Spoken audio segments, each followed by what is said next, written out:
So hello everyone, welcome back to Physics Wallah. Last lecture में हमने projectile motion के basics complete कर लिए थे। होप कि झम करके आप हैंड रिटन नोट्स बना लिए होंगे। मैंने जो क्वेश्चंस दिए थे वो सॉल्व कर लिए होंगे और डीपीपी का क्वेश्चंस भी सॉल्व कर लिए होंगे। डीपीपी के सॉल्यूशंस जरूर देखा करो क्योंकि मैं वहां डिटेल्ड सॉल्यूशन देता हूं। आज की लेक्चर थोड़ी सी छोटी हो सकती है क्योंकि मेरी जो मिजाज है कुछ ज्यादा सही नहीं है। गले में पेन है भाई साहब, फीवर है और बॉडी सीवर कर रही है, इसलिए हो सकता है कि आज थोड़ा छोटा लेक्चर हो, लेकिन इतने सुंदर कॉन्सेप्ट होंगे, इतने सुंदर क्वेश्चंस होंगे कि मजा आ जाएगा। इसलिए नजरों को स्क्रीन पे हमेशा रखना। आप जीतोगे, आप हार नहीं सकते, इस बात का ध्यान रखना। यहां पर पढ़ने आए हो तो सिर्फ कामयाबी, कोई हार नहीं। स्टार्ट करते हैं लेक्चर नंबर 2 को। आज हम लोग पढ़ने वाले हैं रिलेटिव मोशन इन 2D। ये तो हम लोग पढ़ेंगे ही मेनली, साथ ही साथ हम लोग क्वेश्चंस भी करेंगे। कुछ क्वेश्चंस लाया हूं और बहुत सुंदर क्वेश्चन लाया हूं और अच्छे कॉन्सेप्ट वाले क्वेश्चन लाया हूं, झम करके मजा आएगा। तो आज पढ़ेंगे रिलेटिव मोशन इन 2D। है कुछ भी नहीं, मोशन इन स्ट्रेट लाइन में रिलेटिव मोशन पढ़ाया था ना, वही है भाई, उसका एप्लीकेशन एक्सटेंडेड है बस। तो पहले उसको रिवाइज कर लियो तभी जाके ये समझ में आएगा। हाँ सर, आ जाओ। कोई भी बच्चा कमजोर नहीं होता, कमजोर होती है उसकी सोच। अपने आप को कभी कमजोर मत समझना, कोशिश हमेशा करते रहना। हो सकता है कि आपका टाइम अलग हो, कुछ को पहले मिल जाता है, कुछ को बाद में मिलता है, किस्मत की बात होती है। उससे पहले मेहनत आती है, तो सब कुछ किस्मत पर मत छोड़ देना, पहले मेहनत करना। मेहनत करोगे तो किस्मत कभी ना कभी साथ देगी, मेहनत नहीं करोगे तो किस्मत भी साथ नहीं देगी, लास्ट में नीट नहीं निकलेगा। अभी बस रोगे और उन आंसुओं को छुपाओगे। और इसी बात पे एक मुझे शेर याद आ रहा है, बहुत खूबसूरत शेर है, ध्यान से सुनना। कभी सोचा नहीं था कि ऐसे जमाने होंगे, कभी सोचा नहीं था कि ऐसे जमाने होंगे, कि रोना भी होगा और आंसुओं को छुपाने भी होंगे। तो हम जब रोते हैं तो भैया आंसू को छुपा भी लेते हैं, तो ऐसा वक्त ना है, रोना ही ना हो ना भाई। मेहनत करो ना, नीट निकल जाए। बिल्कुल सर। स्टार्ट करते हैं लेक्चर को। स्टार्ट करने से पहले एक क्वेश्चन करते हैं ताकि सब कुछ रिकैप हो जाए। इस क्वेश्चन को ध्यान से पढ़िए, क्या बोल रहा है। दो पार्टिकल हैं, are projected from the same point से फेंक रहे हैं, with the same speed U at an angles of projection alpha और बीटा विथ हॉरिजेंटल। ठीक है सर। ये देखो क्या बोल रहा है, ये बोल रहा है कि आपके पास दो प्रोजेक्टाइल है, ठीक है। एक को फेंकते हो एंगल अल्फा से, और दूसरे को फेंकते हो एंगल बीटा से। किससे फेंकते हो? एंगल बीटा से। ध्यान से देखो, बहुत सुंदर क्वेश्चन, कुछ ऐसी कहानी है, केमिस्ट्री कुछ ऐसी है। तुमने सेम पॉइंट से फेंका है, एक को एंगल अल्फा पे फेंका है, एक को एंगल बीटा पे फेंका है। ठीक है सर, इतनी बात समझ में आई। जरा ध्यान से नजरों को स्क्रीन पे, बच्चे की तरह सिखा रहा हूं, कॉन्सेप्ट को स्ट्रॉन्ग करो। हाँ सर। मैक्सिमम हाइट इनके द्वारा जो मिलता है वो h1 और h2 मिलता है। मैक्सिमम हाइट है h1 और ये h2। बोला क्या जा रहा है, r is the range for both. दोनों के लिए रेंज सेम है भैया, रेंज सेम है। इसके लिए भी r, इसके लिए भी r। ठीक है। T1 T2 है टाइम ऑफ फ्लाइट, T1 और T2 टाइम ऑफ फ्लाइट है। तो कौन सा ऑप्शन इसमें से इनकरेक्ट है? ठीक है सर। अगर दोनों का सेम रेंज होगा भाई u, तो अगर ये अल्फा है तो ये 90 माइनस अल्फा होना चाहिए, क्योंकि थीटा और 90 माइनस थीटा पे ही क्या होता है, रेंज सेम होता है। तो मैं बोलूंगा beta is equal to 90 minus alpha. जरा इसको इधर लाओ तो ये होगा alpha plus beta is equal to 90 degree. 90 मतलब π/2। इसका मतलब कि ऑप्शन नंबर फर्स्ट तो सही है, देखो ट्रू। बहुत अच्छा। What about option 2 sir? Range is equal to 4 times of under root h1h2, ये दिया हुआ है। ठीक है। तो अगर तुम रेंज का फॉर्मूला लिखोगे, ये तो पहला हुआ रेंज, इसके लिए रेंज लिखोगे r, तो r होगा u square sine 2 alpha by g. G square sine 2 theta by g क्या होता है, रेंज होता है। ठीक है, अब 4 times of under root h1 ये है इसके केस में मैक्सिमम हाइट। तो जरा मैक्सिमम हाइट लिखो, मैक्सिमम हाइट होगा h1 is equal to u square sine square alpha by 2g इस वाले केस में। इसमें beta is equal to 90 alpha है, तो h2 में क्या लिखूंगा, u square sine square, u दोनों में सेम क्यों लिया है, क्योंकि लिखा है सेम स्पीड यू से फेंक रहे हैं, बीटा, और बीटा किसके इक्वल है, 90 माइनस अल्फा के बाई 2g। जरा देखो मैं तुमसे क्या बताना चाहता हूं, जरा देखो साइन 90 माइनस अल्फा कितना होता है, कॉस अल्फा, ये स्क्वायर है तो ये कॉस स्क्वायर अल्फा आएगा, तो ये आएगा तुम्हारे पास u square cos square alpha by 2g। अब तुम्हें क्या करना है, जरा क्वेश्चन में देखो, तुम्हें क्या करना है, पहले मल्टीप्लाई करना है, फिर अंडर रूट निकालना है, फिर 4 से मल्टीप्लाई करना है। चलो ठीक है, तो पहले मैं h1 h2 निकालता हूं, पहले मैं h1 h2 निकालता हूं मल्टीप्लाई करके। तो ये हुआ you square sine square alpha by 2g into you square cos square alpha by 2g। ठीक है सर, ये तुम्हारे पास कितना आएगा, यू स्क्वायर यू का power 4 sign square alpha into cos square alpha, 2 2 जा 4 4g स्क्वायर। इसका फिर अंडर रूट करना है आपको, करो सर।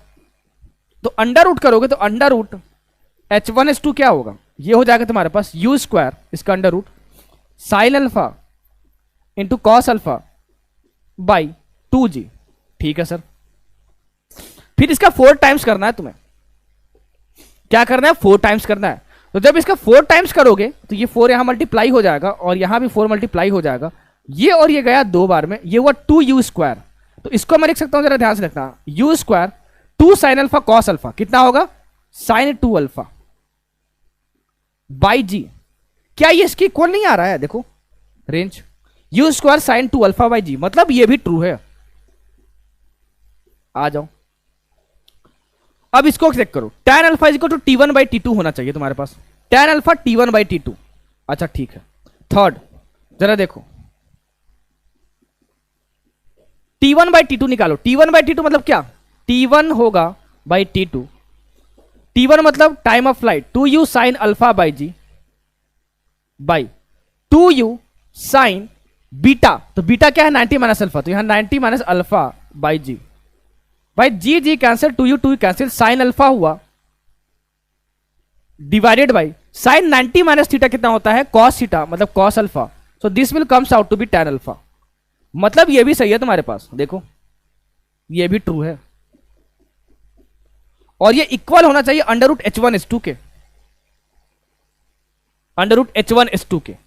सर इसके इक्वल कैसे होगा जरा बता दो, ये t1 t2 tan अल्फा आया, ये कैसे आएगा, ये कैसे आएगा, जरा देखो tan alpha is equal to t1 t2 under root h1 into s2, under root h1 into s2, under root h1 into s2, under root h1 into s2। ठीक है, सुनो जरा सुनो, यहां पे अगर यहां पे 4 तो मल्टीप्लाई नहीं किए थे, h1 s2 इतना आया था, तो अंडर रूट h1 s2 कितना आएगा, जरा बताओ, अंडर रूट h1 s2 तुम्हारे पास कितना आएगा, ये you square sign alpha into cos alpha by, और ये आएगा तुम्हारे पास 2g। ठीक है सर, ठीक है, इतना हमको समझ में आता है। तो अगर मैं तुमसे बोलूं, अगर मैं तुमसे ऊपर नीचे 2 से मल्टीप्लाई कर दो, तो ये 2 साइन अल्फा कॉस अल्फा क्या होगा, साइन 2 अल्फा, तो ये हुआ you square sine 2 alpha divided by 2 2 जा 4, ये 4 इंटू जी। क्या ये रेंज है, हाँ सर, क्या ये रेंज है, हाँ सर। तो ये under root h1 h2 is equal to range by 4, तो यहां से range is equal to 4 times of under root h1 h2 था। तो भैया ये आपस में कैसे इक्वल हो गया, खैर पहले देखते हैं, फिर देखते हैं इसको, tan alpha is equal to h1 by h2 के, इस पे आएंगे दोबारा, tan alpha is equal to h1 by h2, fourth पे आ जाओ, fourth tan alpha is equal to h1 by h2, आ जाओ भैया। h1 बाई h2 जब हम लोग करेंगे तो क्या होगा जरा बताओ, h1 बाई h2 तुम्हारे पास जब करेंगे ना, तो ये क्या होगा, h1 क्या होगा, you square sine square alpha by 2g divided by you square sine square beta sine square beta by 2g। You square sine square theta by 2g क्या होता है? मैक्सिमम हाइट होता है। हाँ सर बिल्कुल। अब जब थोड़ा काटो कट्टो कट्टो कट्टो कट्टो कट्टो कट्टो, यहां पे beta is equal to 90 minus alpha लिखोगे, sine 90 minus alpha cos alpha होगा, sine square by cos square alpha कितना होगा जरा बताओ? tan स्क्वायर अल्फा होगा। तो ये तो tan के इक्वल नहीं आया, ये tan स्क्वायर आया, तो ऑप्शन नंबर 4 इनकरेक्ट है। This is incorrect, false. यहां पे h1 बाई h2 होगा, कर लेना तब जाके ट्रू होगा। Option number D will be incorrect, ये फॉल्स है। ये under root h1 by h2 होगा, h1 बाई h2 का अंडर रूट, क्योंकि h1 बाई h2 तो तुम निकाल चुके हो। देखो यहां पर इसका रूट कर दोगे तो tan अल्फा के इक्वल आ जाएगा, मतलब ये। तो ये हुआ तुम्हारे पास answer, under root of h1 by h2 होगा तब जाके ट्रू होगा। भाई इसमें 4 क्वेश्चन थे, बहुत खूबसूरत क्वेश्चन था। होप की रिवीजन बहुत अच्छे तरीके से हो गया होगा। ओहो, आ जाओ दूसरे क्वेश्चन पे, आ जाओ दूसरे क्वेश्चन पे। इस क्वेश्चन को देखो, बहुत फेमस क्वेश्चन है ये। क्वेश्चन क्या कहता है जरा नजरों को स्क्रीन पे रखिए। एक पार्टिकल है जिसको ग्राउंड से प्रोजेक्ट करते हैं, ठीक है, थीटा एंगल पे, बोलता है हॉरिजॉन्टल के साथ, with an initial speed u, time after which velocity vector of the projectile is perpendicular to the initial velocity. सुनो बोल क्या रहा है, ये बोल कुछ ऐसा रहा है ना कि एक प्रोजेक्टाइल है, ग्राउंड से फेंके हैं इसको, ये अगर x है तो ये y है, ठीक है। यहां से मैंने फेंका है u से, u वेक्टर से, जिसका मैग्नीट्यूड दिया है u vector is equal to u। Theta angle पे मैंने फेंका है, तो मुझे पता है कि ये ऐसे आएगा। ये है initial velocity vector, initial velocity यही होता है। बोल रहा है फाइनल वेलोसिटी जो है ना, इसके परपेंडिकुलर हो जाए। तो अगर फाइनल वेलोसिटी को मैं v वेक्टर से बोलूं, ये है velocity vector final, velocity vector final f। तो दो वेक्टर तभी परपेंडिकुलर होते हैं जब u डॉट v 0 हो। हाँ sir, dot product of vectors में मैंने बताया था कि अगर एक वेक्टर a है दूसरा वेक्टर b है तो दोनों का डॉट प्रोडक्ट करोगे तो 0 होगा, अगर वो परपेंडिकुलर वेक्टर्स हैं तो। हाँ सर, तो ये तो वेलोसिटी है ना, वेलोसिटी तो वेक्टर क्वांटिटी, तो इनिशियल वेलोसिटी और ये फाइनल वेलोसिटी का डॉट प्रोडक्ट अगर 0 होगा तो परपेंडिकुलर हो जाएंगे। हाँ सर बिल्कुल। तो अगर मैं u वेक्टर लिखूं तो क्या लिखूंगा? रेक्टेंगुलर कंपोनेंट से बताया था कि u vector is equal to लिख सकते हो u cos theta i cap plus u sin theta j cap. और मैंने at a time t velocity vector भी निकालना सिखाया था। मैंने बोला था ये चीज तो चेंज नहीं होती है, लेकिन ये चीज चेंज हो जाती है और वो होता है u sin theta minus g T. याद होगा तो याद होगा, अगर रिवाइज किया होगा तो जरूर याद होगा। हाँ सर। ओहो, अब डॉट प्रोडक्ट 0 कर दो इनका, क्योंकि dot product of two vectors, dot product of two vectors जो कि परपेंडिकुलर हो, उनका डॉट प्रोडक्ट क्या होता है? 0 होता है। तो u वेक्टर डॉट v क्या कर दो? 0 कर दो। गजब सर, ओहो गजब सर। u क्या होगा? u cos theta i cap plus u sin theta j cap. Dot product of v vector u cos theta i cap plus u sin theta minus g t into j cap is equal to 0। Dot product कब करते थे? जब i का multiply करो, i का multiply करो, तो i के साथ यहाँ क्या? u cos थीटा, यहाँ u cos थीटा, तो ये हुआ u square cos square theta. और j का करो, मतलब plus u sin theta multiplication of u sin theta minus d t is equal to 0। हाँ सर, हाँ सर बिल्कुल। जब इतना करते हो तो इस ब्रैकेट को खोलने का थोड़ा सा और कष्ट कर लो, तो ये होगा u square cos square theta plus इसको जब खोलोगे तो ये आएगा u square sine square theta u sine theta minus g t क्या होगा, minus g u sine theta into t is equal to 0। जरा एक बात बताओ, यहां इसमें से और इसमें से जब यू स्क्वायर कॉमन निकालोगे ना, यू स्क्वायर, तो cos square theta plus sine square theta आएगा, वो 1 हो जाएगा। यहां बचेगा बस u square minus g u sine theta into t को इधर लाओ, ये होगा g u sine theta into t. तो भैया जरा देखो, एक यू कैंसिल हो गया, ये आया t is equal to u by g sine theta. इतने टाइम बाद क्या होगा भैया, इतने टाइम बाद भैयू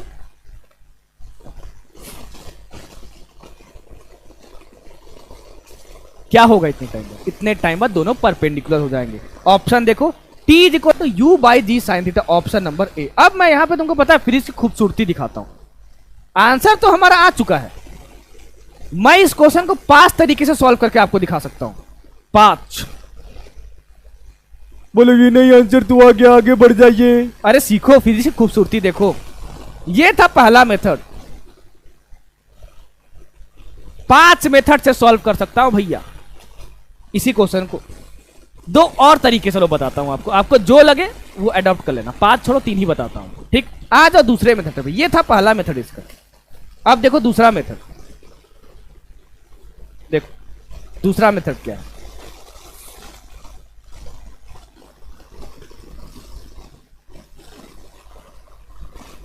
तुमने फेंका, ये ऐसे आया, ठीक है। ये था तुम्हारे पास यू वेक्टर, हाँ सर। ये था एंगल थीटा, हाँ सर। अब सुनो जरा, अगर मैं वेक्टर फॉर्म में इक्वेशन लिखूं, कौन सा, v is equal to u plus a t, ध्यान से समझना रे, हाँ सर। तो बोलो कि सर ये v वेक्टर है is equal to u vector plus a को क्या लिखोगे, g वेक्टर, अभी साइन के साथ नहीं लिख रहा हूं, इंटू टी। g मतलब क्या, नीचे, हाँ सर। मतलब ये वेक्टर जो बना है वो इन दोनों के एडिशन से बना है, this vector plus this vector equal to this, हाँ सर बिल्कुल। अब जरा सुनो, u वेक्टर किधर है रे, जल्दी बताओ। इधर है, तो यहां देखो, ये u वेक्टर का डायरेक्शन है, ठीक है। जरा बताओगे ये gt वेक्टर किधर होगा। t का तो कोई डायरेक्शन नहीं है, लेकिन g का वर्टिकली डाउनवर्ड डायरेक्शन होता है, तो मैं बोलूंगा कि इसका वर्टिकली डाउनवर्ड डायरेक्शन है, नीचे, ठीक है सर। वेलोसिटी वेक्टर किधर होगा, देखो भैया आपको दोनों में 90 करना, मतलब इस पे परपेंडिकुलर, तो इसके टेंजेंट ड्रॉ करोगे तो वेलोसिटी वेक्टर मिलता है। तो वेलोसिटी वेक्टर कुछ ऐसे आएगा, देखो ये आएगा 90 डिग्री, देखो। तो वेलोसिटी वेक्टर का डायरेक्शन कुछ ऐसे, तो वेलोसिटी वेक्टर ऐसे। ये है फाइनल वेलोसिटी वेक्टर, ये है यू वेक्टर, दोनों के बीच का एंगल 90 डिग्री होना चाहिए, यही तो बोला है क्वेश्चन में, हाँ सर ठीक है, बहुत अच्छा। जरा बताओ ये यू इस हॉरिजेंटल थीटा एंगल बना रहा है, हाँ तो यहां पे हॉरिजेंटल बना लेंगे, इसके साथ थीटा बना रहा है, ये है 90, ये 90, ये थीटा, तो ये कितना 90 माइनस थीटा। अब इस वाले ट्रायंगल में क्या करो, फॉर्मूला लगाओ, किसका, cos 90 माइनस थीटा का, cos 90 माइनस थीटा का। इस वाले ट्रायंगल में cos 90 minus theta, cos 90 minus theta कितना होता है जरा बताओ, b बाई एच होता है। तो ये अगर 90 है, ये ना cos 90 माइनस थीटा अगर तुम लगाए हो, तो बेस बाई हाइपोटेन्यूज, मतलब gt बाई यू, हाँ sir. cos 90 minus theta sine theta होता है, इस u को इधर लाओ, u is equal to gt, और ये इधर लाओ, तो ये हो गया साइन थीटा। तो भैया यहां से देखो t की वैल्यू कितनी आई, u sine theta by g, u sine theta by g. जरा देखो यहां पे u by g sine theta है, देखो कैलकुलेशन मिस्टेक हो गया दोबारा से, ये थीटा है बिल्कुल सही है, ये 90 है तो ये 90 माइनस थीटा होगा, बिल्कुल सही है। cos 90 minus theta, cos 90 minus theta, तो ये तो 90 है, तो 90 के ऑपोजिट हाइपोटेन्यूज, ये बेस, ये ठीक है। तो cos 90 माइनस थीटा क्या होगा, बेस बाई हाइपोटेन्यूज, तो gt बाई यू, ठीक है, दोबारा से यहां से सॉल्व करो तो एक मिनट, यहां से दोबारा सॉल्व करोगे तो cos 90 माइनस थीटा कितना होगा, साइन थीटा होगा, is equal to g t by u होगा। तो यहां से भैया t is equal to u sine theta by g आ रहा है। थोड़ा सा कैलकुलेशन मिस्टेक हो गया भैया, दोबारा मैच करो तो यार, सोचो तो। मैंने इक्वेशन तो सही लिखा है, v is equal to u plus g t, ठीक है। v होगा इधर डायरेक्शन में, बिल्कुल सही बात है। u होगा इधर डायरेक्शन में, बिल्कुल सही बात है। gt होगा नीचे, बिल्कुल सही। अच्छा, ये वाला एंगलवा होगा इसके साथ थीटा, ठीक है, ठीक है, ठीक है।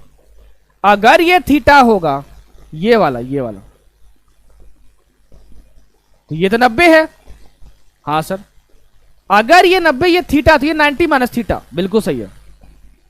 तो अगर मैं इस ट्रायंगल में देखूं, इस वाले ट्रायंगल में, अच्छा तो भैया जीटी तो पूरा है ना रे, पूरा है यहां से यहां तक जीटी। मैं इतना लिख रहा हूं जो कि गलत है, ये समझे क्या गलती किया हूं? गलती ये किया हूं यहां पर कि ये जीटी पूरा है ना, हाँ सर।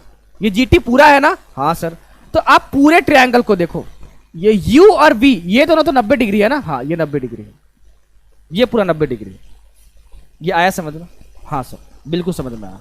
लेकिन ये 90 डिग्री है तो ये थीटा है, तो ये 90 माइनस थीटा तो होगा, इतना समझ में आया। अब इस पूरे ट्रायंगल को देखो, इस पूरे ट्रायंगल को देखोगे और लगाओगे cos 90 माइनस थीटा। ये इस पूरे ट्रायंगल को देखना, इस पूरे ट्रायंगल को, तो base by hypotenuse, base u होगा और हाइपोटेन्यूज क्या होगा, gt होगा, u बाई gt। अब देखो ये cos 90 माइनस थीटा कितना होगा, साइन थीटा होगा, is equal to u by gt। तो t को इधर लाओ, साइन थीटा को इधर लाओ, तो t is equal to u by g sine theta. देखो वही आंसर है जो यहां पर आया था, t is equal to u by g sine theta. हाँ सर, लेकिन यहां पे देखो एक लाइन में आंसर आ गया, लेकिन इतना सोचना पड़ेगा। आ जाओ तीसरे मेथड पे, आ जाओ थर्ड मेथड पे आ जाओ, जो आपको सूटेबल लगे उसको अप्लाई कर लेना, ठीक है। आ जाओ तीसरा मेथड। ये मेथड और खतरनाक है, जरा सुनना। एक लाइन में आंसर आएगा इसमें, एक लाइन में, लेकिन समझने का फेर है बस। देखो ऐसे मैंने फेंका, ऐसे ऐसे करके आया, ठीक है सर, हाँ सर, ठीक है सर, हाँ सर। ये हुआ थीटा और ये हुआ you vector. Final velocity vector जो है वो इसके परपेंडिकुलर होना चाहिए, हाँ सर, ये 90 डिग्री, ये है फाइनल वेलोसिटी वेक्टर, ठीक है। अब जरा सुनो, मैं इस वाले डायरेक्शन के अलोंग में काम करना चाहता हूं। अच्छा ऐसी बात है, हाँ सर। तो जरा इस वाले डायरेक्शन में देखना, इस वाले डायरेक्शन में, ये वाला जी किधर लगेगा। तो अगर ये थीटा है तो ये भी थीटा होगा, जी तो हमेशा नीचे लगेगा। ये थीटा तो ये 90 माइनस थीटा। तो जिधर थीटा के साथ लेते हैं उधर कॉस वाला कॉम्पोनेंट होता है, तो इधर क्या आएगा, कॉस वाला कॉम्पोनेंट, मतलब जी कॉस 90 माइनस थीटा। लेकिन cos 90 minus theta sine theta होता है, तो is equal to g sine theta. मतलब इस वाले डायरेक्शन में जी साइन थीटा लग रहा है, ये थोड़ा सा टेढ़ा बन गया, इधर जी साइन थीटा, ठीक है सर। इधर है यू वेक्टर, हाँ सर। जरा बताओ ये जो फाइनल वेलोसिटी वेक्टर है उसका इस डायरेक्शन में कोई कंपोनेंट होगा? नहीं सर। क्यों? क्योंकि यहां पे 90 डिग्री है, तो इसका कंपोनेंट जब इस पे लोगे तो लिखोगे b cos 90, वो आएगा तुम्हारे पास 0, cos 90 0 होता है। अब इस वाले डायरेक्शन में मैं लगा रहा हूं v vector is equal to u vector plus g vector into t. तो v तो 0 फाइनल वेलोसिटी वेक्टर इस डायरेक्शन में, हाँ तो 0। u क्या है इस डायरेक्शन में, u है। g क्या है, इसके अपोजिट है, minus g sine theta into t. यहां से निकालो t is equal to u by g sine theta. एक लाइन में आंसर, एक लाइन में answer, t is equal to u by g sine theta. दोबारा रिवाइंड करके देखना, अगर ये दोनों समझ में आ गए तो बहुत अच्छी बात है, नहीं समझ में आया तो कोई बात नहीं, आपको चुटपुटिया मेथड यहां पे स्वागत कर रहा है। ये आई बात समझ में? हाँ सर। लेकिन बहुत बहुत फेमस क्वेश्चन है, जरूर ध्यान से देख लीजिएगा सॉल्यूशन को। हाँ सर, ओह हो। आ जाइए भैया अब एक नए कॉन्सेप्ट पे, projectile motion from the top of tower. मैंने हॉरिजेंटल प्रोजेक्टाइल पढ़ा दिया, ग्राउंड प्रोजेक्टाइल पढ़ा दिया, ग्राउंड से जो फेंकते थे। अब क्या हो अगर मैं टावर के ऊपर से फेंकूं तो? नीट में अभी तक यहां से क्वेश्चन नहीं आया है और मुझे लगता नहीं है कि आएगा, लेकिन है सिलेबस में, इसे पढ़ाना तो होगा। आ जाओ भैया, ये क्या है सुनो सर, ये है तुम्हारे पास क्या, एक टावर, ठीक है सर, ठीक है सर, ये है ग्राउंड, ये हाइट है एच टावर की। अब मैं क्या कर रहा हूं भैयू, अब मैं क्या कर रहा हूं, मैं बोलता हूं कि मैं यहां पे हॉरिजेंटल के साथ थीटा एंगल बनाते हुए फेंक रहा हूं ये। हाँ सर, ये कैसे जाता है, ये ऐसे जाता है, यूं यूं यूं यूं यूं यूं यूं यूं यूं यूं और आके ऐसे गिरता है, ठीक है। प्रोसीजर सेम है, सुनना, प्रोसीजर सेम है। सबसे पहले क्या कर दो, जहां से फेंके हो वहां पे एक्स एक्सिस मान लो और वाई एक्सिस मान लो, ध्यान से सुनना। हाँ, क्या इधर जो यू एक्स होगा ये यू कॉस थीटा होगा? हाँ सर। क्या जो यू वाई होगा वो यू साइन थीटा होगा? हाँ सर। अब ये है तुम्हारे पास ऑरिजिन, तुमको डायरेक्शन बताना होगा, ध्यान से सुनते जाना। तो ऊपर को यहां से मैंने पॉजिटिव मान लिया और नीचे को मैंने यहां से निगेटिव मान लिया। सबसे पहला क्वेश्चन यहां से जो पूछेगा वो पूछेगा कि टाइम ऑफ फ्लाइट बताओ। टाइम ऑफ फ्लाइट को अगर मैं टी से डिनोट करूं, बचवू बचवू, ये क्या होता है, कुछ भी हम बोल देते हैं क्या मास्टर मतलब ये कितने देर हवा में रहा, यहां से यहां पर आया ना भैया, हाँ तो टाइम लिया होगा, तो यहां से यहां कितना टाइम लगा, ठीक है। सब में एयर रेजिस्टेंस नेग्लिजिबल है तो एक बात बताओ, जब वो यहां से यहां पर आ गया तो उसने वर्टिकल डिस्प्लेसमेंट कितना दिखाया, यहां से नीचे आए हो माइनस एच, बिल्कुल सर। तो अगर मैं s is equal to u t plus half a t square लगाऊं तो एस कितना, minus h. U y direction में काम कर रहा हूं बचवा, हाँ सर, तो ये ऊपर है तो यू साइन थीटा इंटू, जैसे तुमने ये माइनस एच लिखा वो क्या देगा, टी, टाइम ऑफ फ्लाइट देगा। ए क्या लग रहा है नीचे, भारत माता मुझे कुछ नहीं आता, ये माइनस जी होगा, माइनस जी इंटू टी स्क्वायर। अब ये क्वाड्रेटिक इक्वेशन बन गया, यहां से तुम निकाल सकते हो टी की value, time of flight, time of flight निकाल सकते हो, ध्यान रखिएगा। इसको इधर लाओ, तो ये हो गया half g t square minus you sine theta into T, और ये माइनस एच पहले इज इक्वल टू जीरो। भाई मेरे ये क्वाड्रेटिक इक्वेशन टी में है, इसका कोई फॉर्मूला नहीं होता, कॉन्सेप्ट होता है कि इस तरीके से आप निकाल सकते हो। क्वाड्रेटिक इक्वेशन टी में है, टी की वैल्यू तुम्हारे पास क्या आ जाएगी, a x square plus b x plus c is equal to zero से कंपेयर कर दियो, तो यहां से एक्स की वैल्यू क्या होती है, minus b plus minus under root b square minus 4ac by 2a। दूसरी चीज जो यहां से आपसे पूछेगा ना, वो ये पूछेगा, ध्यान से सुनो, ये पूछेगा आपसे हॉरिजेंटल रेंज। कभी नीट में क्वेश्चन आया नहीं है, आ गया तो कैसे निकालेंगे वो बता रहा हूं, इसे कोई फॉर्मूले नहीं आते, कॉन्सेप्ट है बस कि ऐसे निकाला जाता है। हाँ सर, हॉरिजेंटल रेंज क्या हुआ कि ये हॉरिजेंटली कितने दूर पे गिरा है, मतलब ये x is equal to r. तो अगर मैं x डायरेक्शन की बातें करूं तो इस वाले डायरेक्शन में कौन ले जा रहा है, u cos थीटा, तो r is equal to u cos theta into जितना देर ये हवा में लगा, जितना देर यहां टाइम लगा, वो टाइम को क्या बोलते हैं, टाइम ऑफ फ्लाइट। तो यहां से टाइम ऑफ फ्लाइट निकालना और r is equal to u cos theta into 2 कर देना, तो तुम्हारे पास रेंज आ जाएगा। मैक्सिमम हाइट का यहां कोई कॉन्सेप्ट नहीं है, ठीक है, आई बात समझ में। हाँ sir, third लोलुआ point,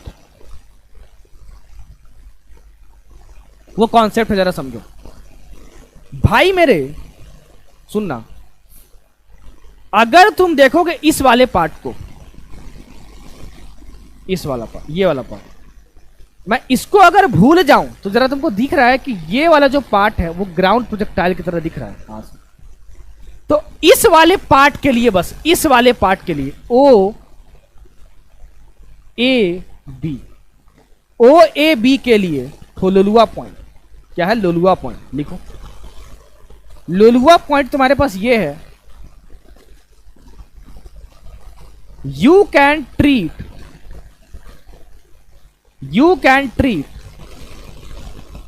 O A B part as ground projectile. इसका मतलब क्या हुआ, उस पार्टिकुलर पार्ट के लिए ग्राउंड प्रोजेक्टाइल के सारे फॉर्मूले अप्लीकेबल होंगे। मतलब यह हुआ कि यहां से यहां तक, ओ से बी तक जो आने में टाइम लग रहा है वो थीटा से फेंके हो तो 2u sin थीटा बाई जी होगा। ये जो हाइट होगी ये वाली, ये वो कितनी होगी, अगर इसको क्या बोल दूं, s बोल दूं तो एस ए जो होगा वो u square sine square theta by 2g होगा, ग्राउंड प्रोजेक्टाइल का फॉर्मूला। वैसे रेंज ये वाला निकाल लो, ये वाला, ये ओ भी निकलेगा। हाँ, इस तरीके से तुम निकाल सकते हो। आज तक नीट में क्वेश्चन नहीं आया है, पूछेगा तो इस तरीके से आप निकाल सकते हो। सारे पॉइंट्स मैंने आपको कवर कर दिए। इसके बेसिस पे मैंने एक क्वेश्चन लाया है, जरा देखो क्वेश्चन क्या है। इस क्वेश्चन को पढ़ो। A boy playing on the roof of 10 metre high building. ठीक है, 10 मीटर हाई बिल्डिंग है।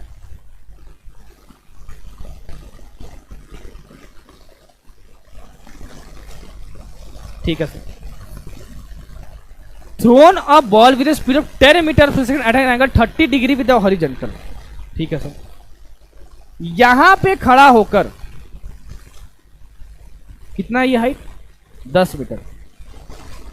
इसने कितने से फेंका, 10 मीटर पर सेकंड से फेंका, हॉरिजॉन्टल के साथ एंगल बना के 30 degree. U 10 metre per second. आपसे क्या बोल रहा है, how far from the throwing point will be the ball be at height of 10 metre from the ground.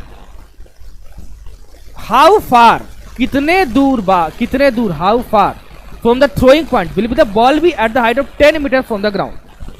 दोबारा से ये जो बॉल है ये तो 10 ही मीटर है, ग्राउंड से 10 मीटर ऊपर कितने दूरी पर रहेगा। तो अगर ये ऐसे ऐसे गया है,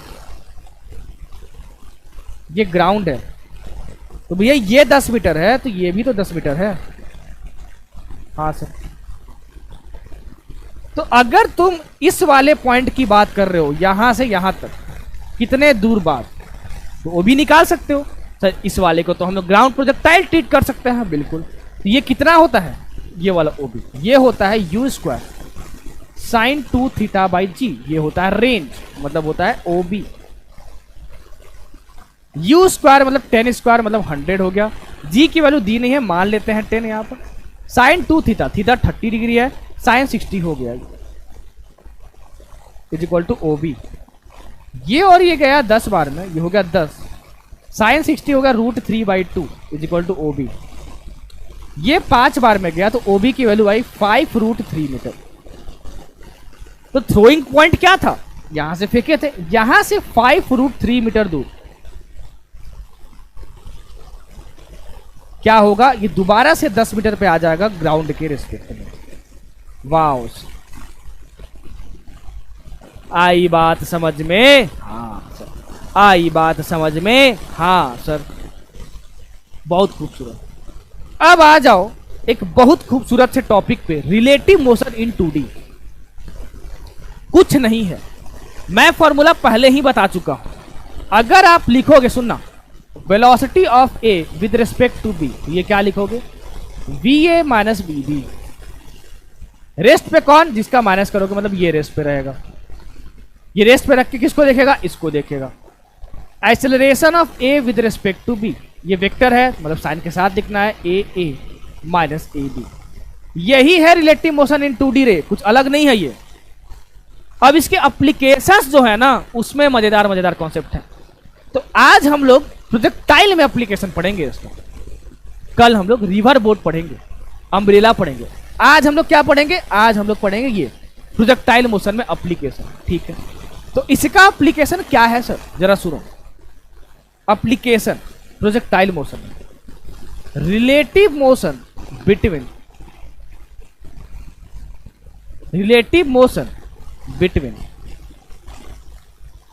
टू प्रोजेक्टाइल्स।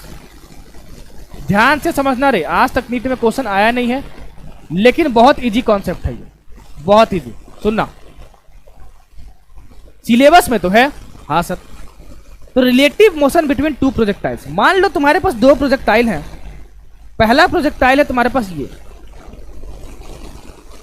पहले मैं आपको दिखा देता हूं ग्राउंड। ठीक है सर, ये है तुम्हारे पास ग्राउंड लेवल। क्या है तुम्हारे पास? ग्राउंड लेवल है ये। ठीक है सर, मैंने दो प्रोजेक्टाइल को लिया है और दो प्रोजेक्टाइल को मैं ड्रॉ कर रहा हूं कुछ इस तरीके से। पहला प्रोजेक्टाइल कुछ इस तरीके से है कि मैंने इसको यहां से u1 स्पीड से फेंका है और θ1 एंगल पर फेंका है, बराबर सर। जो दूसरा स्पीड है ना वो आपने यहां से दिया है और ये है u2 और तुमने दिया है θ2 एंगल पे। अगर जब तुमने फेंका था इसके बीच का डिस्टेंस मैं मान लूं कि ये है x, तो आपसे दो चीजें पूछी जाएगी कि एक बॉल तुमने इधर फेंका, एक बॉल तुमने इधर फेंका, बताओ कि कितने समय बाद ये दोनों बॉल टकराएंगे। तो यहां पे लगता है रिलेटिव वेलोसिटी का कॉन्सेप्ट। सबसे पहला स्टेप क्या करना होगा, तुमको इसको कंपोनेंट फॉर्म में तोड़ना होगा।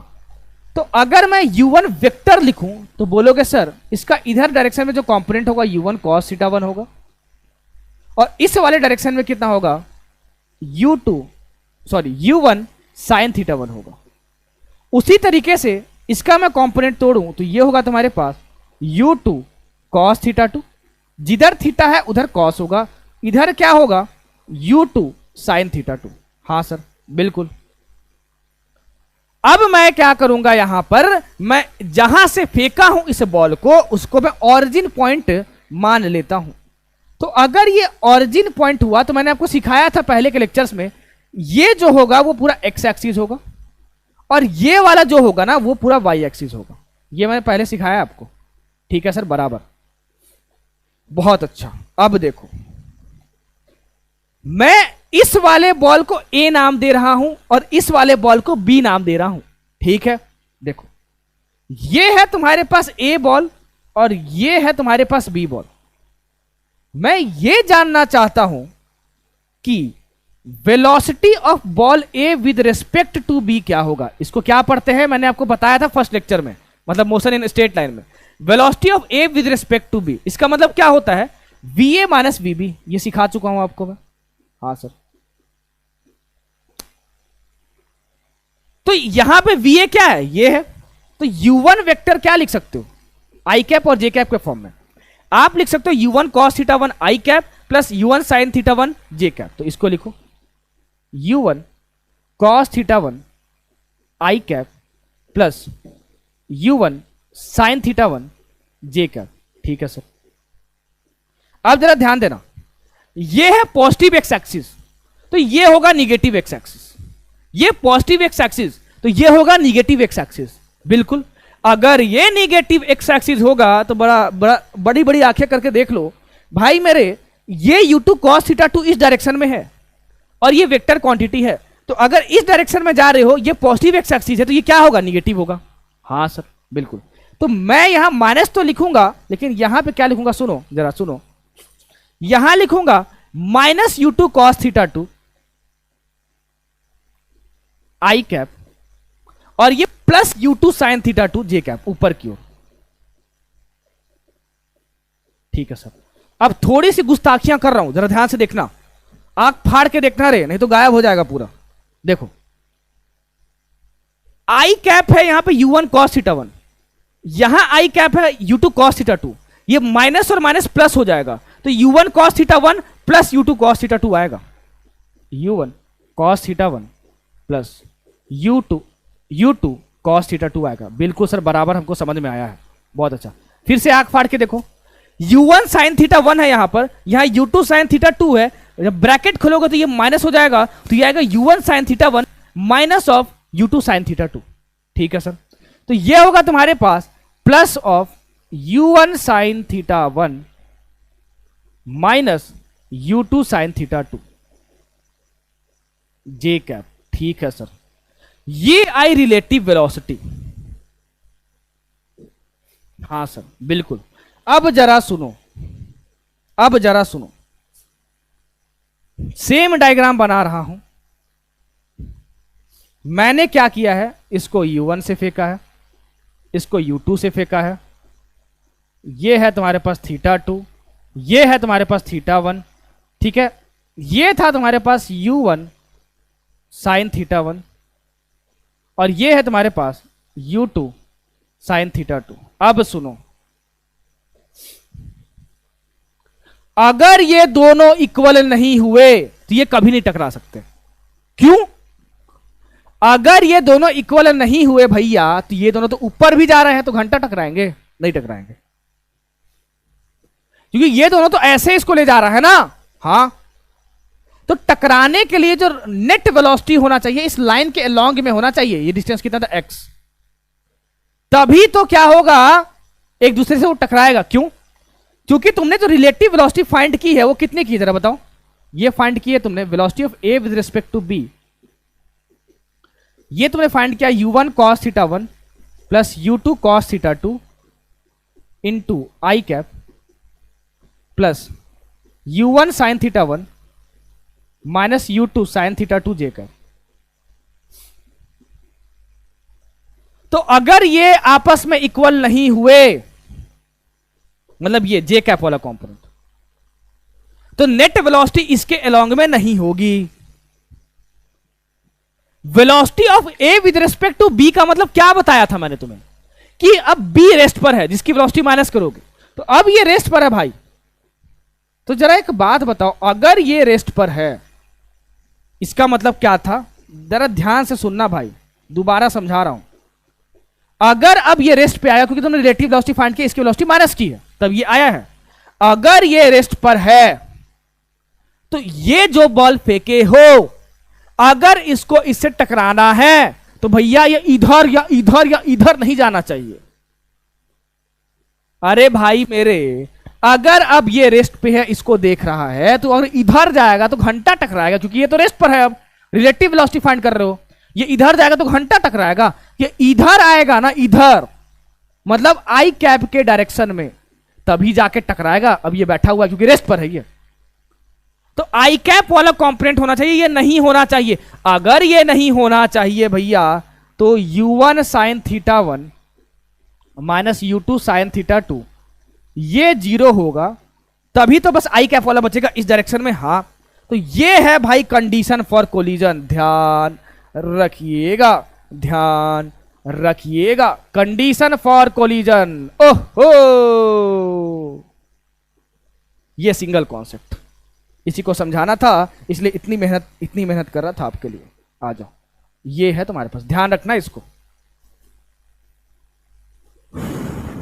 हाँ सर, तो यहां से क्या आएगा तुम्हारे पास, यहां से तुम्हारे पास आएगा u1 sin θ1 is equal to u2 sin θ2। मतलब इस वाले डायरेक्शन में जो कंपोनेंट था वो इक्वल होगा। देखो ये इक्वल होने चाहिए, तब जाके क्या होगा, कोलिजन हो सकता है। मतलब ये बॉल टकराएगा, अगर ये कंडीशन फॉलो नहीं हुआ तो बॉल टकरा ही नहीं सकता कभी। हाँ सर, अगर ये बॉल टकराएगा तो आपसे किसी ने इच्छा जाहिर की कि जरा बताइए कितने टाइम बाद टकराएगा। बॉल को हवा में फेंक दिए, अब बताओ कितने समय बाद टकराएगा। ठीक है सर, तो अब मैं लिख रहा हूं time for collision, time for collision. जैसे ही तुमने रिलेटिव वेलोसिटी का कॉन्सेप्ट लगाया है, ध्यान रखियो, अब बी रेस्ट पर है। हाँ,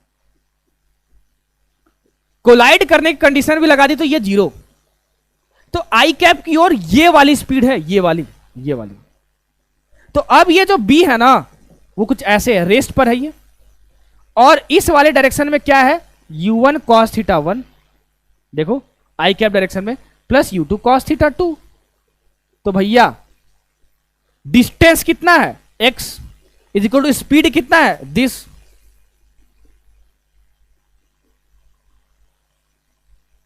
into time. Distance is equal to speed into time. Time for collision मिल जाएगा, time for collision x by u1 cos θ1 plus u2 cos θ2। अरे बात तो समझ में आई? हाँ सर, बात तो समझ में आई। इसके बीच का डिस्टेंस और इनका जो कंपोनेंट है उनका सम कर दो, तुम्हें टाइम मिल जाएगा कि कितने समय बाद कोलाइड करेंगे। तो कंडीशन याद रखियो, ये वाला कंडीशन, कंडीशन फॉर कोलिजन। और ये टाइम भी याद रखियो, ये टाइम। ये कौन सा कलर ले आई, दिखे नहीं रहा, आंखें खराब हो जाएगा। दिए हैं 4,000 का कोर्स खरीदने के लिए, पता चला 5,000 का चश्मा लग गया। यही सब तो मन में आता होगा। पढ़ाई अच्छे से करोगे तो नीट तो एक ही बार में निकलेगा। खैर, तो ये था भैया टाइम फॉर कोलिजन। आ जाओ अब क्वेश्चन पे आ जाओ। बाप रे बाप, ये क्या है सर, एक तो इधर फेंक रहे हैं, एक तो इधर फेंक रहे हैं, जरा देखो। एक प्रोजेक्टाइल है जिसको एंगल 30 डिग्री पे फेंके हॉरिजेंटल के साथ, ठीक है सर, फ्रॉम पॉइंट पी, यहां से दिख रहा है मुझे। एट द सेम टाइम, उसी टाइम पे दूसरा प्रोजेक्टाइल बी है, ठीक है, बी यहां पे, जिसको फेंके वेलोसिटी v2 से अपवर्ड, ठीक है, पॉइंट क्यू से vertically below the highest point A, ठीक है। ये क्या लिखा है रे, फिर से भांग पी के डीटीपी ऑपरेटर बना दिया क्या।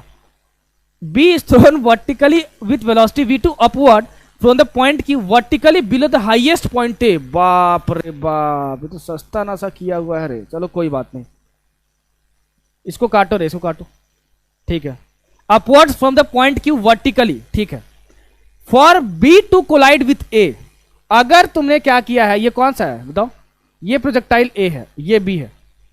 अगर ए बी को कोलाइड करना है तो रेशियो v2/v1 क्या होगा बोलोगे सर जी। y वाला कंपोनेंट इक्वेट करना है, कंडीशन फॉर कोलिजन। तो अगर भैया y वाला कंपोनेंट इक्वेट करोगे तो इसका y कंपोनेंट क्या आएगा, v1 sine 30 degree is equal to this v2, ठीक है सर। तो यहां से क्या आया, sign 30 is equal to v2/v1। हाँ सर, साइन 30 की वैल्यू कितनी होती है सर, 2 होती है। अभी घपचा के मारेंगे रे तुमको, उठा उठा के। v2/v1 इज इक्वल टू 1/2। Option number C will be correct. What was this, this was the condition for collision, condition for collision, condition for collision. आई बात समझ में, हाँ सर, हाँ सर, आई बात समझ में, ठीक है। अब आ जाओ नेक्स्ट क्वेश्चन पे आ जाओ। बहुत सुंदर क्वेश्चन था, बहुत सुंदर, घबराना नहीं हो, घबराना नहीं है। आ जाओ, बॉल्स ए और बी जो है वो thrown from 2 points lying on the same horizontal place. Ball A है यहां पर और बॉल बी है, ठीक है सर, घबराना नहीं है भाई, बहुत इजी होते हैं ऐसे question. Separated by distance 120 metre, 120 metre. क्या बोल रहा है, which of the flowing is true, कौन सा ट्रू है। बोल रहा है कि 2 balls can never meet. Sir ने बताया था कि अगर दोनों कंपोनेंट इक्वल होंगे y कंपोनेंट तभी मिल सकते हैं, नहीं तो नहीं मिल सकते। तो देखते हैं इक्वल है भी कि नहीं है। हाँ सर, तो मैं बोलूंगा इसका y कंपोनेंट इधर आएगा, कितना, इधर cos और इधर sin। ये हुआ 50 sin 37। अरे चुटपुटिया क्वेश्चन है रे, इसी को मैं तेजी से कर दूं, बोल दूंगा एक लाइन में आंसर, लेकिन समझाना मोटिव है, कॉन्सेप्ट से बिल्ड करना मोटिव है, आपको जिताना मोटिव है। हाँ सर, तो 50 sin 37 30 के इक्वल होगा तब ये मीट कर सकते हैं, नहीं तो नहीं कर सकते। तो 50 sin 37 कितना होगा, 50 इंटू साइन 37 की वैल्यू कितनी होती है, रटवाया था 3/5। ये गया 10 बार में, तो ये 10 थी 30 मीटर पर सेकेंड। अगर 30 और 30 क्या है यहां पर, हॉरिजेंटल कंपोनेंट्स इक्वल हैं, y कंपोनेंट्स इक्वल हैं, तो क्या होगा, दोनों कोलाइड करेंगे। यही तो था कंडीशन ऑफ कोलिजन। तो यहां लिखा है नेवर मीट, तो भांग पी लिया है, फॉल्स होगा। The balls can meet if the ball B is thrown 1 second later. ये तो देखते हैं भैया कि बॉल मीट करते हैं तो कितने टाइम बाद करते हैं, ठीक है। तो कितने टाइम बाद करेंगे जरा बताओ। t इज इक्वल टू जो बीच का डिस्टेंस है x बाई u1 cos θ1, मतलब 50 cos 37 degree plus u2 cos θ2, तो ये तो 90 है। तो इसका इधर में डायरेक्शन क्या, कंपोनेंट क्या आएगा, 30 cos 90, cos 90 0, तो इधर कुछ आएगा नहीं, तो प्लस 0। तो ये हुआ 120 बाई 50 cos 37, मतलब 4/5। ये जाएगा 10 बार में, भैया कैंसिल करो तो भैया ये जाएगा ढिचक ढिचक, ये 3 सेकेंड बाद, 3 सेकेंड बाद यहां पे मिलन समारोह कहीं ना कहीं हवा में होगा, समझे। तुम लोग तो सैया मिलन समारोह भैया कमेंटे सेक्शन में कर देते हो, डेली समझाते हैं कि इंस्टाग्राम आईडी मत मांगो, क्या करते हो रे? मतलब 2,500 का कोर्स लिए हो लड़की पटाने के लिए? हद है। मतलब आपस में इंस्टाग्राम आईडी मांग रहे हो, चलो इंस्टाग्राम आईडी पे बतियाते हैं। ऐसा ही कुछ है तो भैया मम्मी पापा को बता दो ना कि लड़की पटाना 2,500 में। हद है मतलब यार, दिल पे मत लो, आपके फ्यूचर के लिए बोल रहा हूँ। जो करना है कर लियो, एक बार कॉलेज मिल जाए। लाइफ में कोई भी चीज गलत नहीं होती सही टाइम पे, अगर उस चीज को करो तो अभी वो टाइम नहीं है। मैं ये बोलता हूं कि मत करो, ये गलत है, लेकिन करो, लेकिन जब सही टाइम आए। तो सही टाइम पे सही चीजें करोगे ना तो कामयाबी भी होगा, कैरियर भी होगा, पैसा भी होगा, सब कुछ होगा। गलत टाइम पे करोगे ना तो 12th के बाद भैया कुछ नहीं मिलने वाला, तुमको बता दे रहा हूं। मोए मोए क्या करोगे रो के? हाँ, कोई चुप भी नहीं करवाएगा। और हम सामने मिल गया ना भाई, रोते रोते मिल गया तो फेंक देंगे डायरेक्ट नीचे ही। तो ये मत सोचना कि सर मोए मोए करके एकदम चुप करवा देंगे, इतना सिंपल दिखते उतना है नहीं भाई। खैर आ जाओ। तो यहां क्या लिखा हुआ है कि ball can meet if the ball B thrown 1 second later. ऐसा तो कुछ है नहीं। अरे 3 सेकंड बाद तो मिल जाएंगे ना भैया, तो 1 सेकंड बाद फेंकने की क्या जरूरत है? 3 सेकंड में मिल जाएंगे। अब इसको देखो, 2 बॉल्स कैन मीट, हाँ मिलेंगे, इतना तो समझ में आ गया। वाई कॉम्पोनेंट इक्वल है यहां पर। कितने हाइट पर मिलेंगे? 45 मीटर पर। देख लेते हैं भैया, 3 सेकंड बाद मिलेंगे, तो इसके लिए मैं निकाल लेता हूं हाइट। इसके लिए निकालो चाहे इसके लिए निकालो, बात सेम है। इसके लिए निकाल लेता हूं वर्टिकल हाइट। तो अगर इसके लिए लिखोगे तो मैं बोलूंगा h is equal to u मतलब 30 इंटू टी 3 सेकंड बाद minus half g t square. इधर जी लग रहा है, हाफ इंटू जी मतलब 10 into T square. T square मतलब क्या? 3 स्क्वायर मतलब 9। अच्छा सर, ये गया भैया 5 बार में। 9 इंटू 5 कितना होता है? 45 मीटर। 30 इंटू 3 कितना होता है? 90 मीटर। ये हुआ h। h is equal to 90 minus 45 that is 45 metre. 45 metre vertical height पे दोनों टकराएंगे और वहां पे संया मिलन समारोह हो जाएगा। Option number 3 will be correct. आई बात समझ में? बहुत सुंदर क्वेश्चन है। इन दोनों क्वेश्चन को अच्छे से समझ लियो, बहुत प्यार से समझाया है, इससे बाहर कुछ नहीं आएगा, जरा छाप लियो। हाँ सर।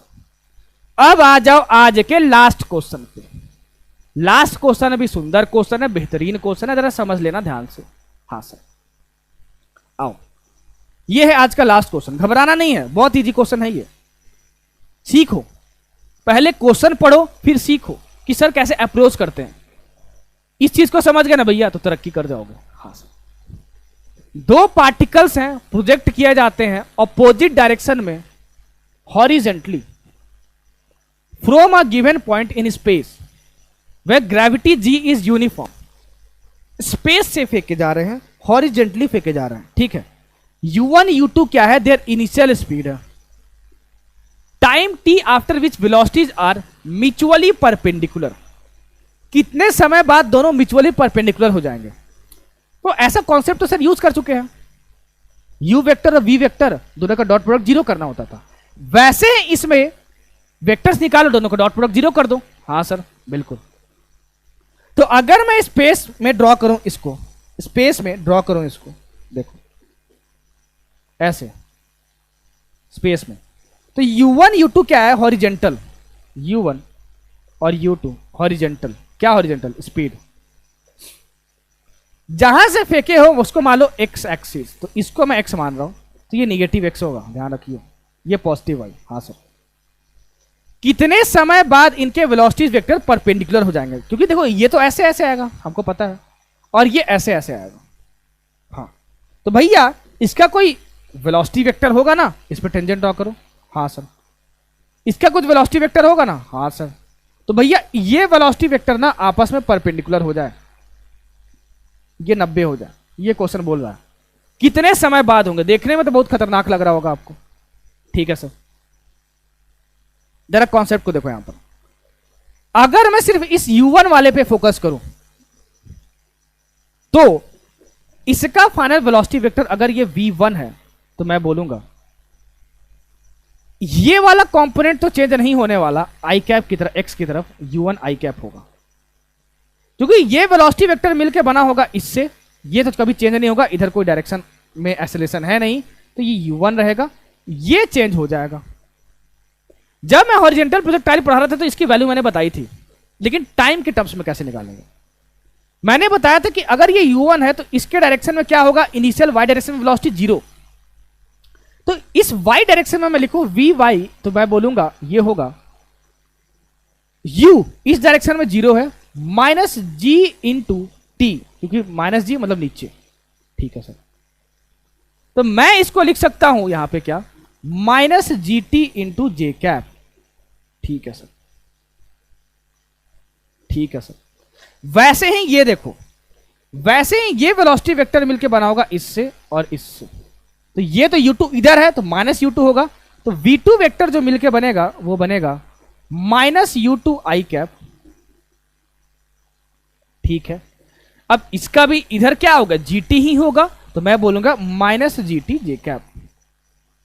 ये दोनों को परपेंडिकुलर होना है, तो मैं बोलूंगा प्यार, मोहब्बत और प्रेम से इन दोनों का डॉट प्रोडक्ट 0 कर दो। हाँ सर, तो v1 vector dot v2 vector is equal to 0 कर दो। गजब सर, कर देते हैं। तो इसको जरा लिखने की गुस्ताखियां करो। ये होगा तुम्हारे पास u1 i cap minus g t j cap dot of, ये देखो यहां पर minus u2 i cap minus g t j cap. ये 0 होना चाहिए। परपेंडिकुलर का condition, dot product of vectors equal to 0 if both the vectors are perpendicular to each other. हाँ sir, i का आई के साथ करो तो ये होगा u1 इंटू माइनस u2, मतलब ये होगा माइनस u1 u2। ठीक है, minus g t into minus g t कितना हो गया, plus g square t square is equal to 0।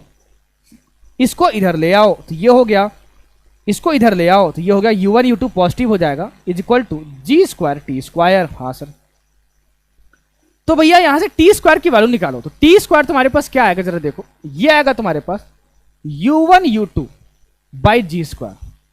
तो कितने टाइम बाद होगा, t is equal to under root u1 u2 by g. तो option number first will be correct. इतने time बाद दोनों के वेलोसिटी वेक्टर आपस में क्या हो जाएंगे, परपेंडिकुलर हो जाएंगे।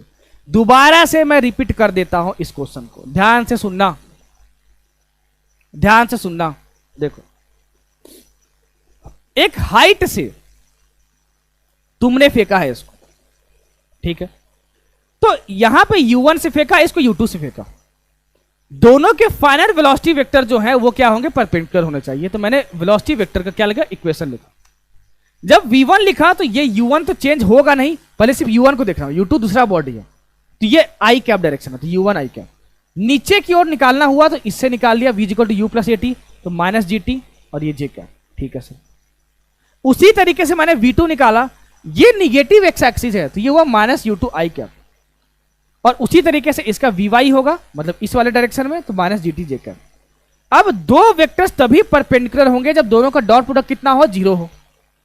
तो मैंने ये लिख दिया और ये लिख दिया, इक्वल टू 0 कर दिया।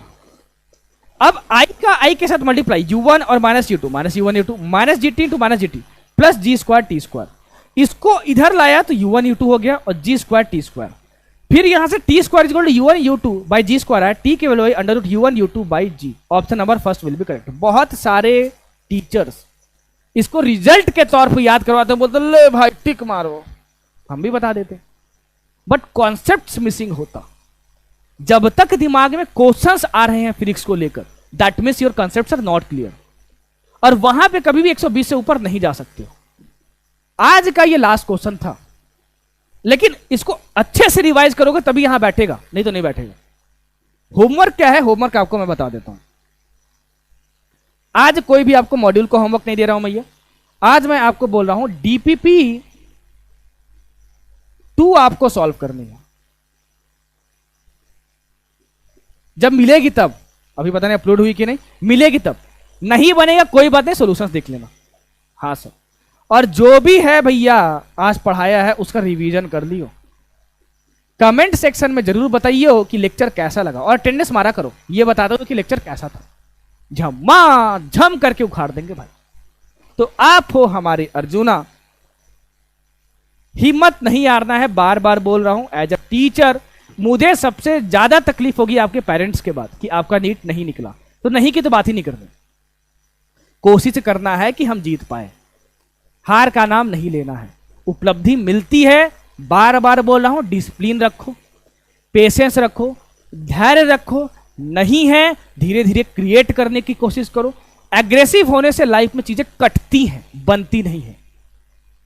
मैं भी बहुत ज्यादा एग्रेसिव था at initial phase of my life, उसे कुछ मिला नहीं, बस खोया ही। तो try to be patienceful in your life.